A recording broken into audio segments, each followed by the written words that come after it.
नमस्ते दोस्तों। आज सुनिए जिंदगी भर का अफसोस। जयपुर शहर के सिटी अस्पताल में उस्मान का इलाज चलते 15 दिन से भी ज्यादा हो गए थे, लेकिन उसकी तबीयत में कोई सुधार नहीं हो रहा था। आईसीयू वार्ड के सामने परेशान उस्मान के अब्बा सरफराज लगातार इधर से उधर चक्कर लगा रहे थे। कभी बेचैनी में आसमान की तरफ दोनों हाथ उठाकर वे बेटे की जिंदगी की भीख मांगते, तो कभी फर्श पर बैठकर फूट फूट कर रोने लग जाते। उधर अस्पताल के एक कोने में उस्मान की माँ फरजाना भी बेटे की सलामती के लिए दुआएं मांग रही। तभी आईसीयू वार्ड से डॉक्टर रामानुजम बाहर निकले, तो सरफराज उनके पीछे पीछे दौड़े और उनके पैर पकड़कर गिड़गिड़ाते हुए कहने लगे, डॉक्टर साहब, मेरे बेटे को बचा लो, आप कुछ भी करो, उसके इलाज में कमी नहीं आनी चाहिए। डॉक्टर रामानुजम ने उन्हें उठाकर तसल्ली देते हुए कहा, देखिए अंकल, हम आपके बेटे को बचाने की पूरी कोशिश कर रहे हैं। उसकी तबीयत अभी भी गंभीर बनी हुई है। ऑपरेशन और दवाओं को मिलाकर कुल 5 लाख रुपए का खर्च आएगा। कैसे भी हो आप मेरे बेटे को बचा लो डॉक्टर साहब, मैं 1-2 दिन में पैसों का इंतजाम करता हूँ। सरफराज ने हाथ जोड़कर कहा। काफी भाग दौड़ के बाद भी जब सरफराज से सिर्फ 2 लाख रुपए का इंतजाम हो सका, तो निराश होकर उन्होंने बेटी नजमा को मदद के लिए दिल्ली फोन मिलाया। उधर से फोन पर दामाद अनवर की आवाज आई, हेलो अब्बू, क्या हुआ, कैसे फोन किया? बेटा अनवर, उस्मान की तबीयत ज्यादा ही खराब है। उसके ऑपरेशन और इलाज के लिए 5 लाख रुपए की जरूरत थी। हमसे 2 लाख रुपए का ही इंतजाम हो सका है बेटा। और सरफराज का गला भर आया। इसके पहले कि उनकी बात पूरी होती, उधर से अनवर ने कहा, अब्बू आप बिल्कुल चिंता न करें, मैं तो आ नहीं पाऊंगा, लेकिन आपकी बेटी कल सुबह पैसे लेकर आपके पास पहुंच जाएगी। दूसरे दिन नजमा पैसे लेकर जयपुर पहुंच गई। कामयाब ऑपरेशन के बाद डॉक्टरों ने उस्मान को बचा लिया। धीरे धीरे 10 साल गुजर गए। इस बीच सरफराज ने गांव की कुछ जमीन बेचकर उस्मान को इंजीनियरिंग की पढ़ाई कराई और मुंबई एयरपोर्ट पर उसकी नौकरी लग गई। उसने अपने साथ काम करने वाली लड़की रेनू से शादी भी कर ली और ससुराल में ही रहने लगा। इसके बाद उस्मान का माँ बाप से मिलने आना बंद हो गया। कई बार वे बीमार हुए, उसे खबर भी दी, फिर भी वह नहीं आया। एक दिन सुबह सवेरे टेलीफोन की घंटी बजी। सरफराज ने फोन उठाकर सुना, तो उधर से उस्मान बोल रहा था, हेलो अब्बा, कैसे हैं आप सब लोग? अब्बा, मुझे एक परेशानी आ गई है। मुझे 10 लाख रुपए की सख्त जरूरत है। मैं 2 से 3 दिन में पैसे लेने आ जाता हूँ। बेटा, तेरे ऑपरेशन के वक्त बेटी नजमा से उधार लिए 3 लाख रुपए चुकाना ही मुश्किल हो रहा है। ऐसे में मुझसे 10 लाख रुपए का इंतजाम नहीं हो सकेगा। मैं मजबूर हूँ बेटा, सरफराज ने कहा। इसके आगे सरफराज कुछ बोलते, तभी उस्मान गुस्से से उन पर भड़क उठा। अब्बा, मुझे आपसे यही उम्मीद थी। मुझे पता था कि आप यही कहेंगे। आपने जिंदगी में मेरे लिए किया ही क्या है? और उसने फोन काट दिया।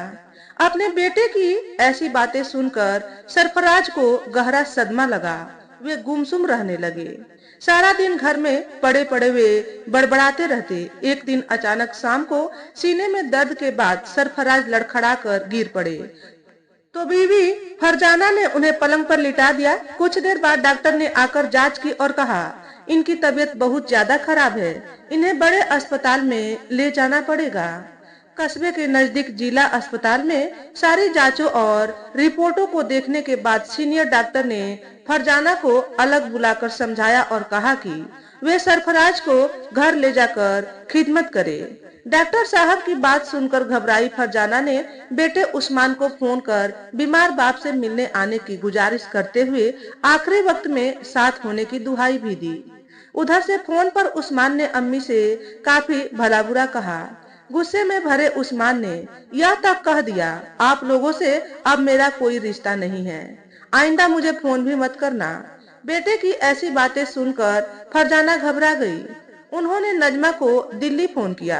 हेलो नजमा बेटी, तेरे अब्बा की तबीयत बहुत खराब है, तू अनवर मियाँ से इजाजत लेकर कुछ दिनों के लिए यहाँ आ जा।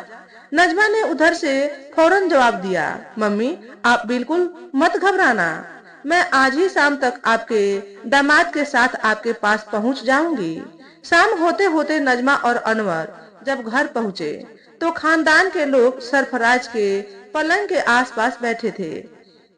नजमा भागकर अब्बा से लिपट गई। दोनों बाप बेटी बड़ी देर तक रोते रहे। देखो अब्बा, मैं आ गई हूँ, आप अब मेरे साथ दिल्ली चलोगे, वहाँ हम आपका बढ़िया इलाज कराएंगे, आप बहुत जल्दी ठीक हो जाएंगे।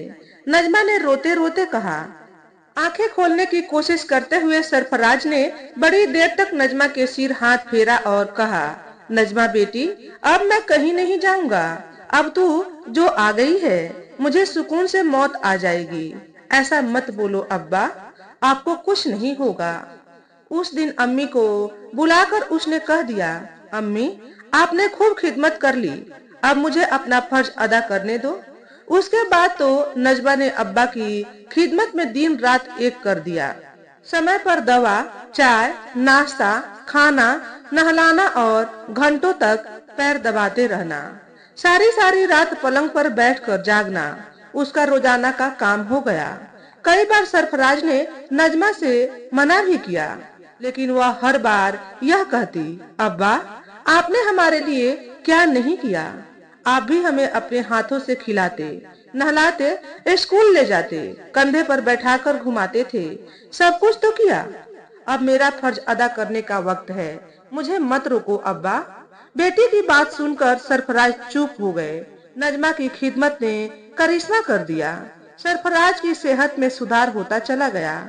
एक दिन दोपहर के वक्त नजमा अब्बा का सिर गोद में लेकर चम्मच से जूस पिला रही थी। तभी घर के बाहर कार के रुकने की आवाज सुनाई दी। कुछ देर बाद उस्मान एक वकील के साथ अंदर जाने लगा। वकील के हाथ में टाइप किए हुए कागजात थे। उस्मान दरवाजे पर खड़ी फरजाना से सलाम करके आगे बढ़ा तो उन्होंने उसका हाथ पकड़कर रोक लिया और पूछा, कौन हो तुम, कहाँ जा रहे हो? अरे अम्मी, मैं हूँ आपका बेटा उस्मान। इतना कहते हुए वह सरफराज के पलंग के पास जाकर खड़ा हो गया। तभी सरफराज ने तकिए का सहारा लेकर पूछा, कौन हो तुम और ये वकील साहब कैसे आए हैं? अब्बा, मैं आपका उस्मान। कौन उस्मान? मैं किसी उस्मान को नहीं जानता, न मेरा उससे कोई रिश्ता है, मेरा तो एक ही बेटा है, यह मेरी बेटी नजमा। इतना कहकर उन्होंने मुंह फेर लिया और कहा, वकील साहब, शायद आप मेरी जायदाद उस्मान के नाम करवाने के कागजात पर दस्तखत कराने के इरादे से आए हों, लेकिन आप लोगों को बहुत देर हो गई। उन्होंने तकिए के नीचे से कागजात निकालकर बताते हुए कहा, मैंने बेटे के लिए बहुत किया, अपना सब कुछ दिया, लेकिन सब बेकार चला गया। मुझे जिंदगी भर यही अफसोस रहेगा कि मेरे नजमा जैसी और बेटियां क्यों नहीं हुई। अब मेरा सब कुछ इसका है, यह जिंदगी भी इसी की खिदमत की बदौलत है। आप मेहरबानी करके चले जाएं। यहाँ उस्मान नाम का कोई भी नहीं है। यह सुनकर उस्मान के होश उड़ गए और वह मुंह लटकाकर वकील के साथ घर से बाहर निकल गया। तो दोस्तों, आज के वीडियो में बस इतना ही। अगर हमारे द्वारा बताई गई कहानी थोड़ी सी भी अच्छी लगी हो तो वीडियो को लाइक और शेयर करें। चैनल पर पहली बार आए हो तो चैनल को सब्सक्राइब करके बेल नोटिफिकेशन को ऑल पर सेट कर ले, ताकि आपको ऐसे ही अच्छे अच्छे वीडियो देखने को मिले। हमेशा खुश रहे, हमेशा स्वस्थ रहें। वीडियो देखने के लिए आपका बहुत बहुत धन्यवाद।